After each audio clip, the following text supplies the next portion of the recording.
북한의 밤은 조용하다. 아니, 정확히 말하면 조용해야만 한다. 밤 10시가 지나면 마을 전체가 숨을 죽인다. 전기가 끊긴 어둠 속에서 사람들은 서로의 숨소리까지 조심한다. 창문은 검은 천으로 가려지고 라디오는 장롱 속 깊숙이 숨긴다. 그럼에도 불구하고 그날 밤 나는 듣지 말아야 할 소리를 듣고 말았다. 지직 지지직. 처음엔 바람 소리인 줄 알았다. 하지만 분명히 사람이 말하고 있었다.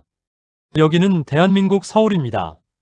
그 한 문장이 내 인생을 완전히 갈라놓았다. 나는 함경북도의 작은 도시에서 태어났다. 노동자 아버지와 시장에서 장사하던 어머니 밑에서 자랐다. 어릴 적 내 꿈은 단순했다. 당에 충성하면 배고프지 않게 살 수 있다는 말을 믿었다. 학교에서는 매일같이 수령님 이야기를 들었다. 교실 벽에는 초상화가 걸려 있었고 우리는 하루에도 몇 번씩 고개를 숙였다. 나는 그게 당연하다고 생각했다. 의심은 없었다. 불만도 없었다. 적어도 그 라디오를 듣기 전까지는. 북한에서 배운 남조선은 지옥이었다. 아이들은 굶어 죽고 거리에는 거지가 넘쳐나며 여자는 물건처럼 팔리고 사람들은 서로를 믿지 않는다. 그런데 라디오 속 남한은 달랐다. 라디오에서는 사람들이 웃고 있었다. 농담을 하고 음악을 틀고 시시한 연애 이야기까지 했다. 누군가는 전화를 걸어 오늘 야근 너무 힘들었어요 라고 투덜댔다. 야근? 일이 많아서 힘들다는 불평이라니. 굶주림이 아닌 일이 많아서 힘들다니. 그 순간 머릿속에서 무언가가 무너졌다. 라디오를 듣는 건 목숨을 거는 일이었다. 적발되면 정치범 수용소행. 연좌제로 가족까지 함께 사라진다. 나는 밤마다 라디오를 꺼냈다. 장롱을 열고 이불 속에 파묻힌 채 이어폰을 끼고 볼륨을 거의 들리지 않을 정도로 줄였다. 지직거리는 잡음 사이로 들려오는 남한 방송은 마치 다른 우주의 소리 같았다. 뉴스에서는 물가 이야기를 했고 날씨 이야기를 했고 아이돌 노래가 흘러나왔다. 이게 정말 지옥의 소리인가? 어느 날 라디오에서 이런 말이 나왔다. 여러분은 오늘 무엇을 선택하며 살고 계신가요? 선택? 나는 그 단어를 이해할 수 없었다. 북한에는 선택이 없다. 배급을 받을지 말지도 선택이 아니고 직장을 고르는 것도 선택이 아니다. 모든 것은 이미 정해져 있다. 그 질문이 며칠 동안 머릿속을 떠나지 않았다. 떠나자. 그 단어는 입에 올리는 것만으로도 위험했다. 하지만 라디오를 들을수록 머릿속에서는 점점 한 생각만 커졌다. 저기서는 다르게 살 수 있다. 문제는 방법이었다. 국경을 넘는다는 건 곧 죽음을 의미했다. 두만강은 생각보다 좁았다. 하지만 그 강에는 총구와 감시의 눈이 깔려 있었다. 탈북자는 강에 빠져 죽거나 총에 맞거나 잡혀서 본보기로 사라진다. 나는 몇 달 동안 밤마다 강가를 멀리서 지켜봤다. 경비병의 동선, 순찰 시간, 조명 꺼지는 순간 라디오에서 들은 자유의 소리는 점점 현실적인 계획으로 변해갔다. 탈북을 결심한 날 나는 라디오를 오래 들었다. 그날 방송에서 이런 말이 나왔다. 여러분이 어디에 있든 여러분의 삶은 소중합니다. 그 말을 듣는 순간 눈물이 쏟아졌다. 북한에서 처음 듣는 말이었다. 존재 자체가 소중하다는 말. 그날 밤 물은 얼어붙어 있었다. 발을 디딜 때마다 얼음이 우지끈 소리를 냈다. 숨이 멎는 줄 알았다. 총소리는 들리지 않았다. 하지만 침묵이 더 무서웠다. 강을 건너는 데 걸린 시간은 7분. 인생에서 가장 긴 7분이었다. 중국은 자유가 아니었다. 탈북자는 불법 체류자였고 언제든 신고당할 수 있었다. 나는 돼지우리 옆에서 잠을 잤고 하루 16시간씩 일했다. 그래도 라디오는 있었다. 작은 휴대용 라디오.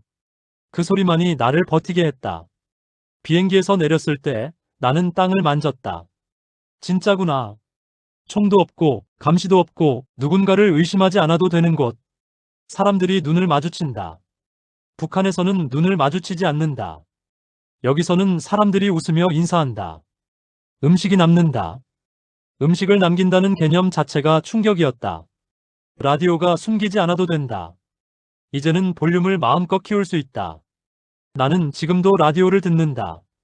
하지만 더 이상 숨지 않는다. 더 이상 떨지 않는다. 라디오에서 흘러나오는 평범한 목소리.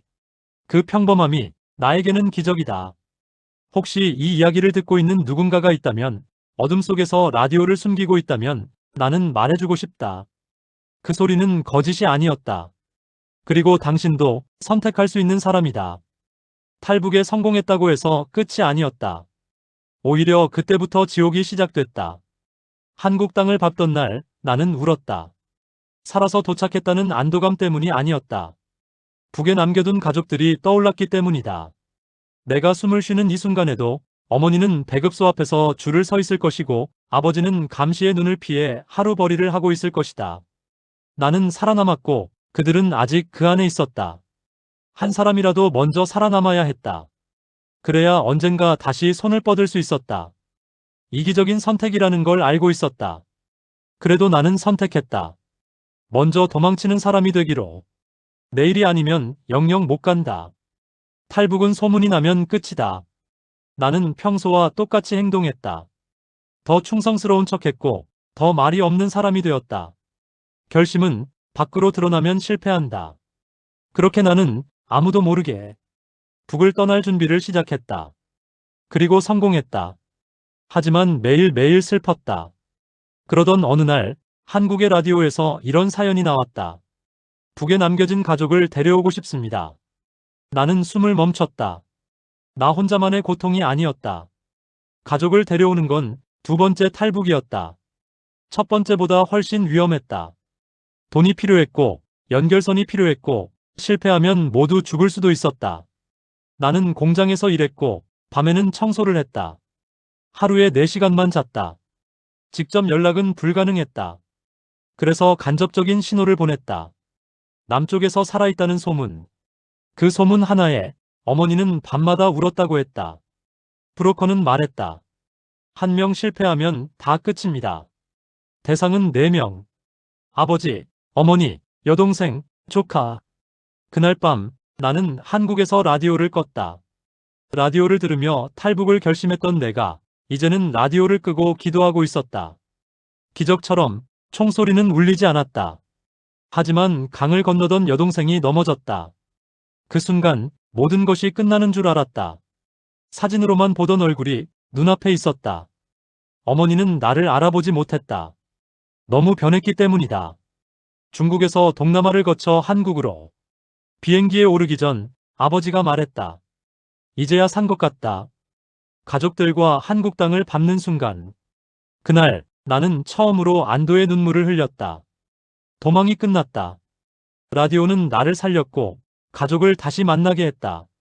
그리고 지금도 누군가에게는 그 소리가 전부일 것이다.